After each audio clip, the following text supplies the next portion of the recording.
আসসালামু আলাইকুম, সবাইকে স্বাগত। আইসিটি বিষয়ের আমরা যখন এই লজিক ফাংশন থেকে লজিক গেট অঙ্কন করি তখন এইখানে 2 নম্বরে বলা আছে x সমান এ বি।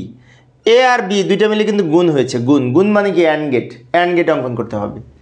তাহলে আমরা এখানে মনে করি এ একটা ইনপুট আর বি একটা ইনপুট, এই দুইটা মিলে কী হবে? গুণ করতে হবে। তো গুণের জন্য লজিক গেটের ভাষায় গুণ করতে হলে এরকম ডি এর মতো, এই যে এটা হচ্ছে অ্যান্ড গুণের প্রতীক। এ আর বি দুটো গুণ হয়েছে, গুণ করে এক্সের মান এইখানে প্রকাশ করবে একটা আউটপুট।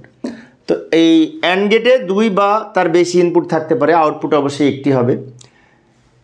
এখন এটা যদি মনে করি যে 2 এর অধিক যদি ইনপুট হয় কীভাবে হবে? মনে করি এখানে এক্স সমান এ বি সি, আমি দেখাই দিচ্ছি। এই যে এক্স সমান এ বি সি, তাই না? তো এ বি সি তার মানে কি? 3টে ইনপুট, এ একটা ইনপুট, বি একটা ইনপুট, সি একটা ইনপুট, এই 3টা মিলে কী হয়েছে? আবার গুণ হয়েছে।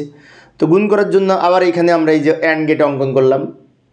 এ বি সি 3টা গুণ হলো, গুণের জন্য অ্যান্ড গেট দিয়ে যে আউটপুটটা বের হলো এখানে লিখতে পারি এক্স সমান এ বি সি। এখন যদি 4 ইনপুট বিশিষ্ট হয় তাহলে কী হবে? এ বি সি ডি, তাই না? এইভাবে আমরা অ্যান্ড গেট অঙ্কন করতে পারি। আমি অবশ্য অল্প অল্প করে আলোচনা করি শিক্ষার্থীদের অনুরোধে, যাতে শিক্ষার্থীরা বোরিং ফিল না করে।